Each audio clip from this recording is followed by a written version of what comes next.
What's up, everybody? It's KBR Sports, the best sports talk show. Your 25-day back from the break. Remember, you all can follow, subscribe to the KBR Sports podcast on Rabble TV, Spreaker, YouTube, iTunes, and SoundCloud. Also, that way, you all will receive email notifications whenever a KBR Sports podcast is posted, or when we're streaming live by subscribing to one of those different mediums. Also, don't forget, you can follow the KBR Sports Twitter page at KBR_sports, where we tweet the live links and show topics prior to every single show. Also, don't forget, you can call in at 571-991-0566 if you want to chime in on one of the previous topics we just talked about, such as the MJ LeBron topic, the Kawhi Leonard Spurs and Warriors topic, or if you just want to pitch your own topic for us to talk about, or if you want to give your answer to the comic book question, which was asked earlier, which I am about to ask Nigel now.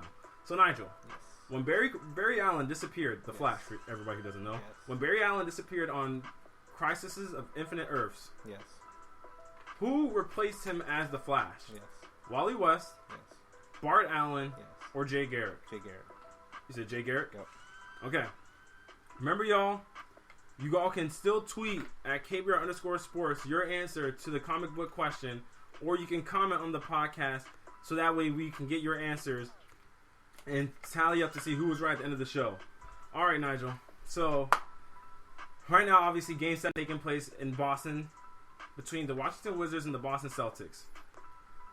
Game 7 is where, as quoting by Isaiah Thomas, legends are made. Which Isaiah Thomas? The new Isaiah Thomas. Okay. Where legends are made. Nigel, so whose career benefits or hurts more from the result of Game 7? Neither of them hurt. Neither of them hurt from the result of Game 7. First of all, that's used for guys who are like LeBron James, Dwayne Wade, Kobe Bryant. Well, let me get to the players' names. John Wall or Isaiah Thomas. Whose benefits or hurts more? Not going on what you're saying. Isaiah Thomas. The original Isaiah Thomas, sure. The OG Isaiah Thomas. The other guy. He's not. Why are you disrespectful? The new is the best. That's how it always is. You don't buy a 1980 car and say, oh, I got this new 1985. You say it's 2017. You gotta say the OG. Anyway. The Shaquille, those guys hurt when you lose in the play. John Wall, Isaiah Thomas, they lose. They lost. What can you do? But what do you? But if I had to say, one guy who probably hurt the most, Isaiah Thomas. Why him? Because he would still suffer from. Well, he's too short. He's too undersized. He just can't get it done with the short guy like him. Where John Wall would be like, well, John Wall played really well. What can you do? So I'm guessing you're saying Isaiah Thomas would hurt more from the loss. Yeah. And he would benefit more from a win. Yeah. Okay. I'm on the whole entire opposite side of you. Probably wrong. Because of the fact that I feel like this is a year a lot of people started regarding John Wall as a top-level star in the NBA. Started putting him in the conversation as... Because think about it. I think a year ago, John Wall called himself a top 3 point guard in the NBA. Everybody was like, what on earth are you talking about? No, and people were kind of scoffing at him, saying... He left off Steph. He left off Steph.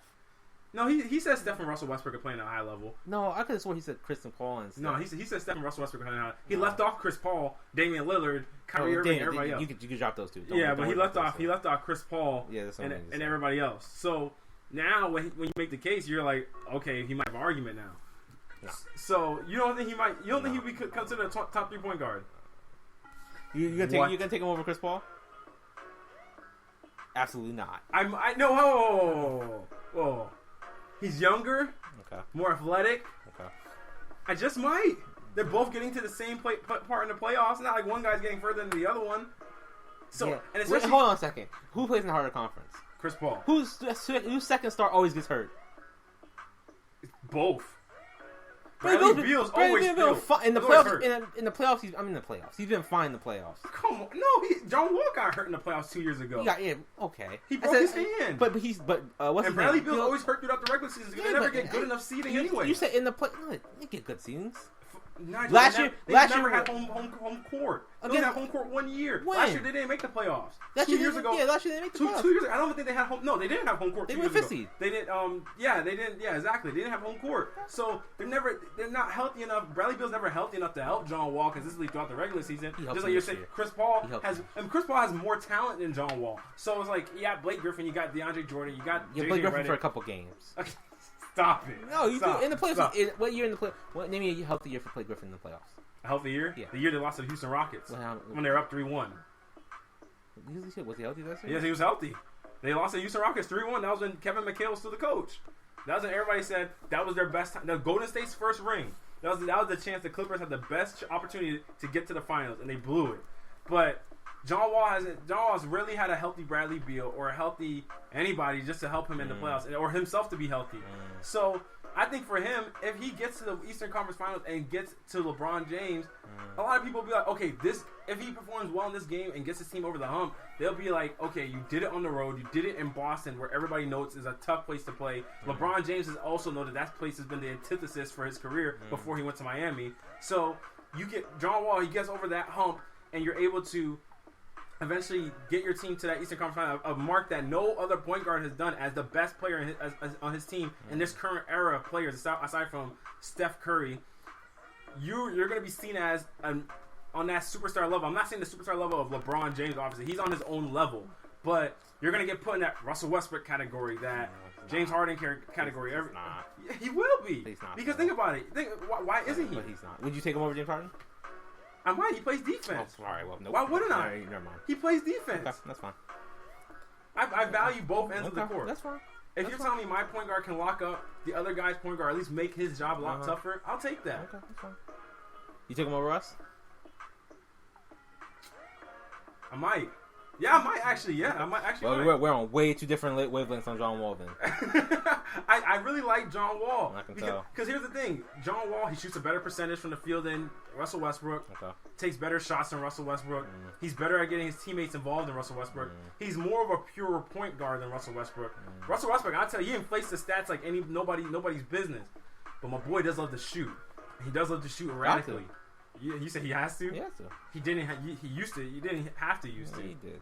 Oh man, he didn't before. He didn't have to. He absolutely did.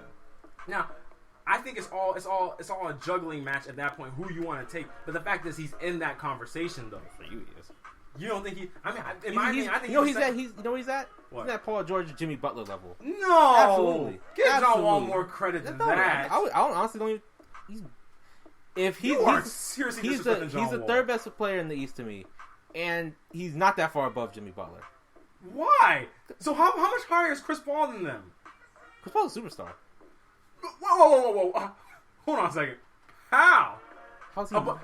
If John Wall's not one, if he's not above them, and Chris Paul is, John Wall and Chris Paul have similar numbers. Chris Paul's always been an MVP candidate. John Wall is rare. This is his first season as MVP candidate. His first season. Chris Paul. So one year puts you above everybody else. No, but I mean you have to. So hold on a second. Hold on. You have to have that year. You have to. That's what I'm saying. And if he does it consistently going forward, sure, then we can start talking about it. He's had these numbers for a year. He's had the numbers for the past. But he hasn't been. His team has just been better. His team has been healthy. Yeah, Brandon. But what do superstars do? They win. They make their team. If you have a good team, that's fine. Guess what they do? They still win. Chris Paul. Hold on a second. Chris Paul in New Orleans. What did he do? David West, Tyson Chandler, Peja Stojakovic, and I can't remember who the shooting guard is. But Nigel, those teams were mostly healthy. If your team is built a certain way, your second best guy is not healthy. Brandon, we're not just talking about taking a role player out. You're taking your second best guy. It's like saying we're taking David West or Tyson Chandler out for 20 or 30 games. When you take away a guy's second best dude, it's gonna make an impact. Unless his name is LeBron James. Huh? In a weak conference, nonetheless. So that still matters, though. You lose your second best player, it's still gonna make a hella difference. You take Bradley Beal off the Wizards right now. You said hella in 2017. Okay, you take Bradley Beal off the Wizards right now. How does their roster stack against the rest of the Eastern Conference? They're one of the worst. They're one of the bottom teams in the East because you take Bradley Beal off. If you take Bradley Beal off and substitute him with, I don't know, Matthew Dellavedova, Courtney Lee. I'll be gracious, Courtney Lee. They're not better than the Toronto Raptors. They're not better than Boston. They're not better than Milwaukee. They're not better than Boston now. They're not better than Milwaukee. But Cleveland didn't have a better record than Boston either. So let's just put that in perspective. But I'm saying you're not better than Milwaukee. You're not better than better than Indiana. You're better than Indiana. Yeah. So you're right there in the six. You're right there. You fall to 6th seed. Hold on a second. In that case. So for me, it's like your point guard, especially for pure pass first point guards. Those guys are the ones that mainly. You can't put the whole totality on them. They need another guy next to them when they're a pass first point guard. So if you're talking about Chris Paul, I haven't seen Chris Paul do it in the playoffs. Chris Paul, Blake Griffin got hurt this series. Name me the series that Chris Paul played bad in. No, that's what I'm saying. I'm not blaming on Chris Paul, but I'm saying the same way you're holding John Wall to this other standard, you're not holding Chris Paul to the same standard. But how is John Wall not on the same level? How am I not holding? I'm saying, how is John Wall not on a similar level when they've had similar numbers throughout the 3 years? Morris Peterson was the second shooting guard. The only thing I will say, but David West was an all-star player at that time. So and Tyson Chandler was a great defender. So the only player I would say at that point in time that I was going for point. But my point. Oh, sorry. Chris Paul. The main thing that Chris Paul has on John Wall is he's a better shooter. That's what I'll give you. Chris Paul's a better shooter. He's a better shooter. Better playmaker. He's a better playmaker. But it's not like John Wall is tiers below. John Wall is right. Still better defender than John Wall's still there. But here's the thing. Chris Paul is like, and John Wall's better in the fast break. He's better at everything athletically. John Wall's better. John Wall's better against the free throw line. He's better. I don't know. At this point in time in their careers, I think John Wall creates just as well as Chris Paul. I think they create just as well. And Chris Paul dominates the ball more than John Wall. So I think at this point in their career, they create just about the same as each other. Okay. John Wall's shooting percentages are going up. They're not up though yet right now. They're not. They're not Chris Paul's level. That's what I said. Chris Paul's a better shooter. Better scorer. Still more efficient than him. He just didn't take the shots and he plays less minutes. But go ahead. Chris Paul's a better. I gave him the credit. He's a better 3-point shooter, and he's a better shooter than him. And I would say that John Wall can get to the free throw line better. John Wall can create better at this point in his career. And I think John Wall is the younger guy, so he has more of that ability. He has the more upscale talent going in his favor. Sure. So that's why I don't understand how you. But he's not there. Oh, because you have the upscale talent doesn't mean you're there yet. He's still not a franchise-changing point guard to me. So nobody is. Chris Paul is. Steph Curry is. Russell Westbrook is. No, but they need another dude to be that person. Who's Russell guy this year? What, Victor Oladipo? Steven Adams? Yeah. Enes Kanter, they were all good. They all played well. How much did Victor Oladipo average? 15 points? On terrible shooting. He's not average 15? On terrible shooting. You know who else averaged 15? Jamal Crawford averaged 15. What's your point? Your favorite player. Enes Kanter, how much he averaged? I think he averaged missed part of the season because he broke his hand. At the playoff. Missed part of the regular season. Okay, well, Enes Kanter was his third best scorer, and the way Enes Kanter scores, let's not act like Russell Westbrook doesn't use the ball up a whole right. He does. I'm not going to disagree with you with that. Russell Westbrook doesn't throw us down to Enes Kanter. I don't disagree with you with that. Essentially, the only difference between Enes Kanter being in there is that you got a guy with touch. That's the difference. You got a guy with touch. That's the main difference. Russell Westbrook uses the ball majority of the time he's on the court. Hey, who else creating the shot? Who else is creating the shot for the Wizards other than John Wall and Bradley Beal? That's what I'm saying. That's my point. Bradley Beal all these guys have second guys. Yeah, that's what.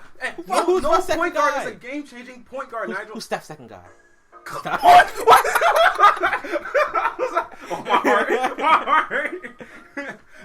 Nigel, you can't say that one guy is. Oh, he's a game-changing guy. They're all in the same category. John Wall's not in that category. Yes, he is. He's not though. Nigel, yes, he is. Well, he plays better defense than all of them except Chris Paul. He's a worse offensive player than all of them. Russell Westbrook, you're stretching it. Russell Westbrook, you're really stretching it for me. No, he's a better offensive player than him. No, yes, he is. He shoots worse. He scores 8 points more than him. Guess what? How many more?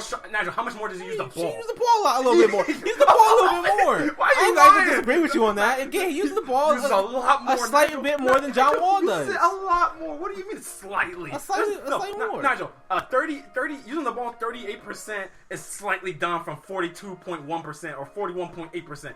When you want to talk about going from 42 to about 31, that's a big difference, a big gap. I'm giving John Wall 31%. I don't think it's 31. It's 30. It's 30? What's a 12% difference? Technically, it's 31. 12% more of the gap. Oh, come on. He has to. And you want to say he has a better offensive? No. He just jacks a lot. That's it. He's a volume guy. That's it. If you always tell me you take efficiency over everything. I do take efficiency. And one guy's more efficient than the other guy. But you want to talk about, now I want to take volume. It makes no sense. Yeah, You're contradicting yourself. I always say it matters. The volume matters. If efficiency matters if they're close. If they're close, absolutely efficiency matters. Close. It's not absolutely not close. You're right. He averages 8 points more than him. That's not close. You're absolutely right, Brendan. Efficiency isn't close. I'm about to actually look. John Wall doesn't average as many turnovers as Russ. He doesn't. They average about the same amount of assists. He's a better defender. He leads them in steals. What? Come on. doesn't lead in steals. I'm pretty sure Russ averages more. No, you're right. What? Doesn't lead in assists either. No, I said they're right around the same amount of assists. Same assist. Okay. Hold on a second. And for how much Russell Westbrook uses the ball, for how much he uses it, James Harden used the ball less, and he led the league in assists. He did. So lower assist rate than Russell Westbrook. Nigel, Lower turnover rate than John Wall. That's the point. That's the point. The assist rate. He has a higher assist rate than John Wall. Yes. That's just saying most of his how many possessions he has in the system. That has nothing to do with how many possessions you use. That's saying the number of possessions that you have an assist on. But Nigel, if he creates, he creates. Go ahead. Wait. If he creates 70% of his team's assists, yes, of course he's gonna have a high assist rate. But here's the thing: John Wall shares John Wall's a point guard. He shares the ball with Bradley Beal. He doesn't dominate the ball as much as Russell Westbrook. Nobody dominates the ball as much as Russell Westbrook. Nobody's disagreeing with you with that. But also, still has a lower turnover rate. He's gonna have a higher assist rate. Okay.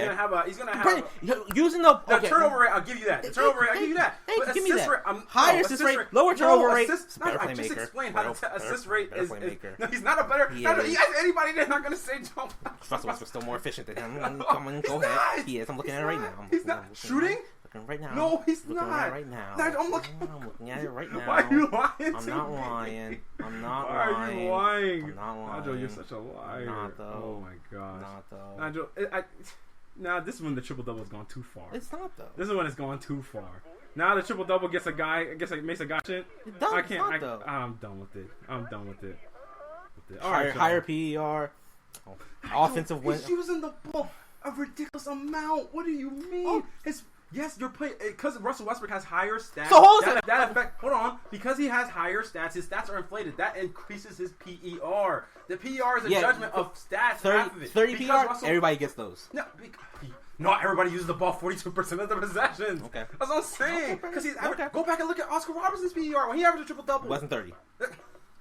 Gosh. Was not 30. Because Russell's doing it in less possessions than Oscar did it in. I'm just saying. I'm saying. Go ahead. All right, y'all. When we come back, we're gonna go to a speed round. When we come back, we'll get into our speed round. We'll cover a different vast of NBA topics and a few NFL topics. Remember, stay tuned, y'all. It's KBR Sports. So he's better than every single event. Oh, hold on.